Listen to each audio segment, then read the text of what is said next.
இன்றைய இறை வார்த்தைகள்.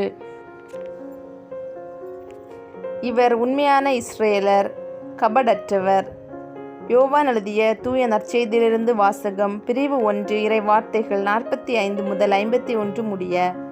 அக்காலத்தில் பிலிப்பு நத்தனியேலை போய் பார்த்து, இறைவாக்கினர்களும் திருச்சட்ட நூலில் மோசேயும் குறிப்பிட்டுள்ளவரை நாங்கள் கண்டு கொண்டோம். நாசரேத்தை சேர்ந்த யோசேப்பின் மகன் இயேசுவே அவர் என்றார். அதற்கு நத்தனியேல், நாசரேத்திலிருந்து நல்லது எதுவும் வர முடியுமோ என்று கேட்டார். பிலிப்பு அவரிடம், வந்து பாரும் என்று கூறினார். நத்தனியேல் தம்மிடம் வருவதை இயேசு கண்டு, இவர் உண்மையான இஸ்ரேலர், கபடற்றவர் என்று அவரை குறித்து கூறினார். நத்தனியேல், என்னை உமக்கு எப்படி தெரியும் என்று அவரிடம் கேட்டார். இயேசு, பிலிப்பு உம்மை கூப்பிடுவதற்கு முன்பு நீர் அத்திமரத்தின் கீழ் இருந்தபோதே நான் உம்மை கண்டேன் என்று பதிலளித்தார். நத்தனியேல் அவரை பார்த்து, ரபி, நீர் இறைமகன், நீரே இஸ்ரேல் மக்களின் அரசர் என்றார்.